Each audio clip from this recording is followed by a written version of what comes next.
Hi, my name is Seti and welcome back to another tips and tricks with AppsEvents and Acer. In today's video, we're going to be looking at remote learning and more specifically how you can use Google Meet to facilitate this. So let's just get started. Now Google Meet, well, it's part of G Suite, and recently we have been given an upgrade by Google in response to all these school closures around the world that now allows us to use some of the enterprise features in the free G Suite edition. Now we'll look at that later, but let's start off with the basic functionality. Now, Google Meet is basically a brand new version of Hangouts. Now it's not only better when it comes to the video and audio quality, it also has a number of controls and even some quality tools that you as an admin can use, as well as some tools that will facilitate online learning.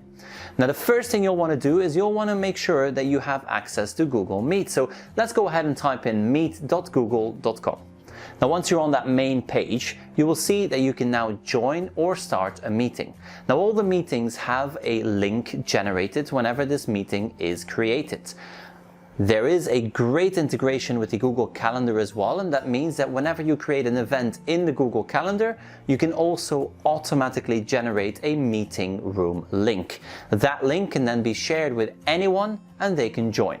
You can also invite people by using their email addresses. So what I'm going to do now is I'm going to start a meeting. So I'm going to click on that big button.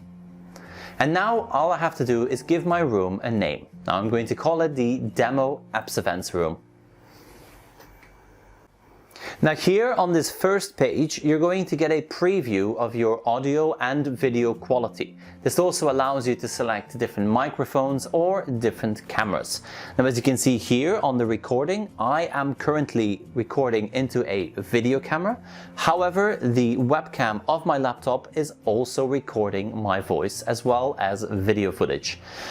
At the right hand side, you'll see I have two buttons. I can either join or present. Now when you're presenting, you're going to be screen sharing. You're going to be presenting a presentation, your screen, or anything that you have prepared, but there will be no camera turned on. The Join Now is a standard chat room with video enabled. So that means that you can jump into the room and then people can join you into that room and they can start a conversation. This is what I've been using in the classroom. I've been using the Join Now and not the Present, because even though you've joined a room, you are still able to present your screen later. So I'll show you how that is done. Now, here you can see I can turn my microphone off or on. I'm going to turn the internal microphone off because you can hear me via the camera. Now in addition to that, I'm also going to leave this camera on because I want you to experience what this looks like in real time. You can see there are three dots down the bottom, and those three dots are going to give you some of these additional features. Now one I really love using, especially when you're dealing with EAL children or children that struggle and are not using their native language, you can turn on captions. Now they're not perfect, but just as you would do in a Google Slides, you can turn on captions and automatically captions of everything that's said appear on screen.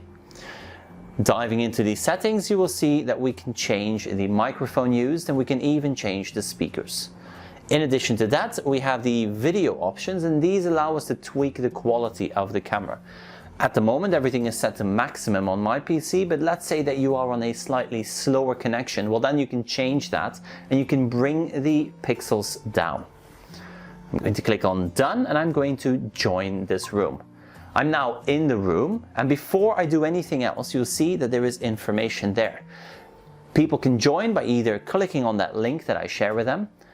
They can join via a telephone and just dial in and then join the meeting that way, or I can add them manually. You can see here I have a add people, and when I click on that, I can invite people to this meeting. So I'm going to show you what that looks like, and there we go. We now have a number of email addresses here, and these are recently used email addresses, and they are pulled from your contacts and your Gmail. Now I'm not going to invite anyone at this moment, but what I am going to do is I'm going to show you what this meeting looks like once it's in action. Now at the bottom you'll see there are two buttons. I have turn on captions or off, and present now. Now when I click on present now, I am asked what I want to present. Now this is the standard screen share where you can share your entire screen or just a window. This is the same as using that present button at the beginning. In addition to that, we have 3 additional buttons, and these buttons allow us to do some extra things. Now we can change the layout, and the layout depends on how many people are in your meeting, but one of those features that you'll see there that was previously not available to the free edition of G Suite, that's record meeting. Now you can record your meeting and then that file is automatically stored on your Google Drive. Now this is a G Suite for Enterprise edition feature that has now been brought into the free edition by Google as a response to the school closures. So I would highly recommend that you play around with it. If you do not see it there, then you'll have to contact your admin because it does have to be switched on. Now later in this video I will show you how the admins can switch this on. In addition to that, we have full screen, again those captions and some additional settings. Now when it comes to the meeting, this is the video chat. In the top right corner we have 2 buttons. We have the people, and this is to get an overview of all the people in the chat. And what is great about this is that once they've joined your chat, you can mute these people and you can also turn off their camera. However, once you've muted them, they can unmute themselves. This is great for when they've forgotten to mute themselves and they're talking or breathing into a microphone. I've had to use this with my students and then just simply remind them, please turn off your microphones when you're not talking. You can also add people here. The chat will give you a full text-based chat, and that means that you can present something and you can just ask your students to jump into the chat and leave their questions there rather than interrupting you as you speak. Because this is live, and because it's live, the more people you add into the mix, well, the more chances there are that you'll get interrupted. And those are some of the main features in Google Meet. Now let's say that you finished, well, you can simply hang up that meeting and then you're back to the home screen. One downside though, when you see that your students are in that room and you have not joined the room yourself, well, they can start talking. Once you've left the room, that room is still open and they can continue their discussion. So that's something to be aware of. Now let's jump into the admin side of things, and let's just show you a couple of things that you as an admin can do to help your teachers with remote learning. Now the 2 main features are: 1, turn on that record functionality, and that is something that has now come to G Suite. And then secondly, it is switching off the ability for your students to start their own meetings. Because what we've seen before is that some schools give open access to everyone, others only allow their teachers to start meetings and not their students for safety reasons. Now I'm going to show you how you can turn this on or off in the admin console. So let's jump into the admin console and just make sure that you're all logged in and signed in as an admin. And then the first thing you'll want to do is you can use the search at the top and just simply type in Meet. This will give you the options for Meet. Now I'm going to show you what that looks like. When I type Meet, you will see the search gives me a number of options. We are looking for the Meet settings. Now this can also be found under G Suite and then Apps.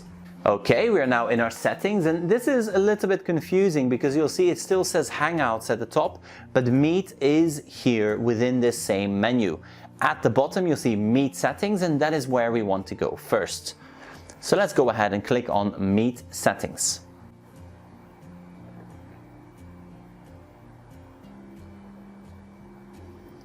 I am currently using these settings for my entire domain, but if you would like to change the settings for a very specific OU, well then you need to first select that OU on the left hand side. This is where you would now select your student group and then you change the settings for your students.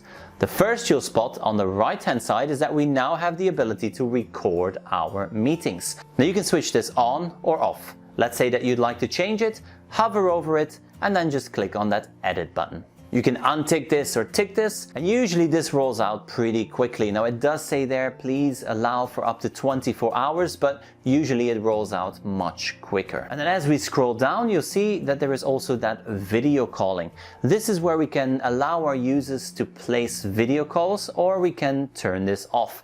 Now when we turn this off for our users, they will not be able to place their own video calls. They can, however, still join your meetings. And that's it. That's all you have to do as an admin to enable your users to record their meetings and to disable students from making their own video calls. I hope you found this helpful. If you did, scroll down into that comment section below. Let us know, are you preparing for a school closure? Is your school already closed? And would you like some support? Now, on that note, make sure that you go to the AppsEvents website as well, because we are now offering online training. We know that many teachers are at home, many students are at home, and at AppsEvents we are organizing online training. This is the perfect time for you to get certified, so get in touch with us and we will be there to get you trained. I hope you found this helpful. This was another Tips and Tricks with AppsEvents and Acer, and I will see you in the next one. Thank you for watching.